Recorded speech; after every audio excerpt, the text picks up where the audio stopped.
How a Woman Put Two Robbers to Flight by S.C. Turnbo. The writer has mentioned the Bull Bottom in these sketches and on several occasions. As is well known in Marion County, Arkansas, this bottom is situated on the left bank of the White River in Cedar Creek Township.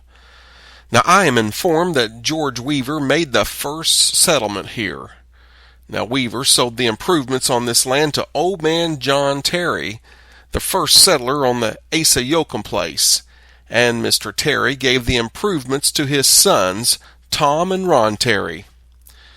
After Tom Terry's wife died and Wilshire Magnus died, Mr. Terry and Wilshire's widow were married in 1860 and lived on this bottom until the ravages of the cruel war forced them to abandon their home there.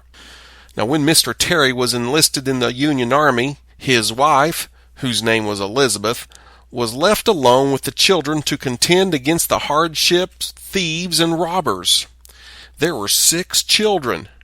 There's Joe Magnus and Bob Magnus, children by her first man Wilshire Magnus. And there's Joe Terry, Dump Terry, and Mary Terry, which were Tom Terry's children by Mrs. Terry's first wife, who was the sister of Wilshire Magnus.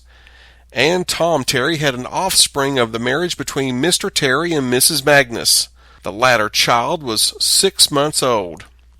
Mr. Terry's wife, in describing the hardships she encountered on this bottom while her and her children were staying there alone, said that one day the 2 men who were on horseback and well armed approached the house and rode up to the yard gate and stopped and demanded to know if she knew where the rebels were.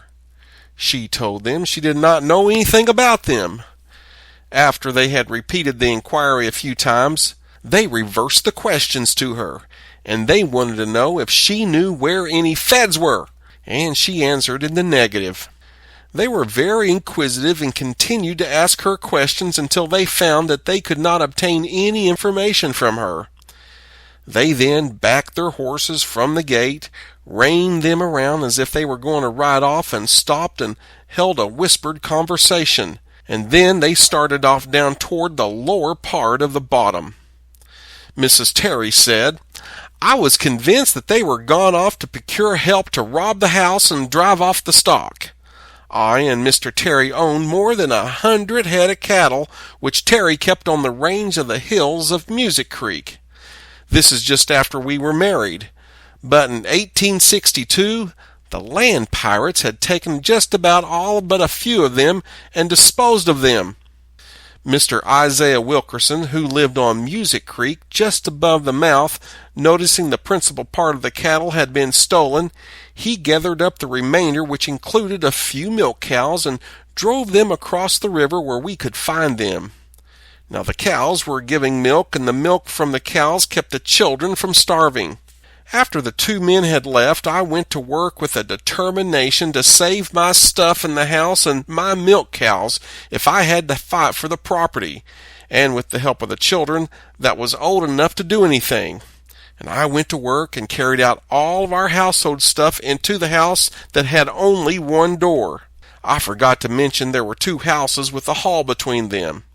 Then I armed myself and the oldest children with something to fight with, such as a chopping axe, a hatchet, butcher knives, clubs, and so on.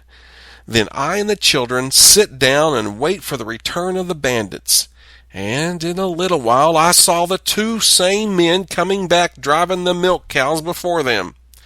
I saw at once that it was their intention to steal all we had, and I says, "Children, let us not let them scoundrels have an easy job taking our stuff from us."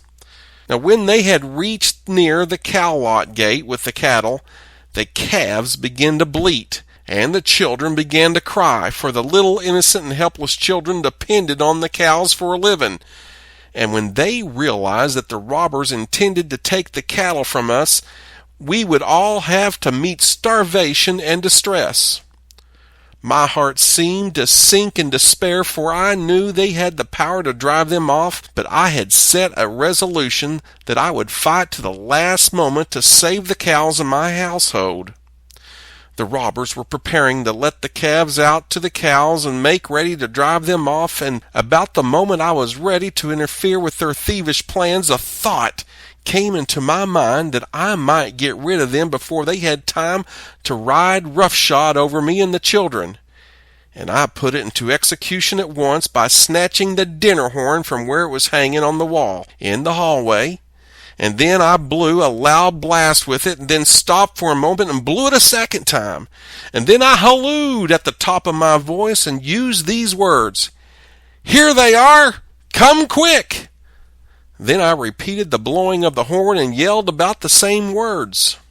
The two marauders seemed to be awfully surprised and remounted their horses, and urging them into a gallop and run into the river bank and down into the water's edge, and plunged into the river, swam across to the opposite shore, up the bank they went, beyond my view. As they were getting away, I blew my horn and kept repeating the same words as loud as the strength of my lungs would admit. I had succeeded in bluffing them and saving my property from the rascals so far.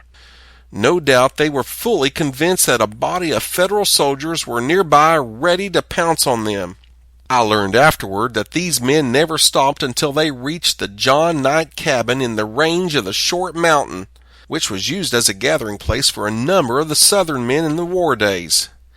In a short time after this, I moved out into Missouri, where I received better protection from the unwelcome bandits and guerrillas. Mrs. Elizabeth Terry, after the death of Mr. Terry, married Henry Clark. Now she died at her old home in the southeast part of Taney County, Missouri, February 13th, 1907, and was buried in the graveyard at Pro Tem on the following day.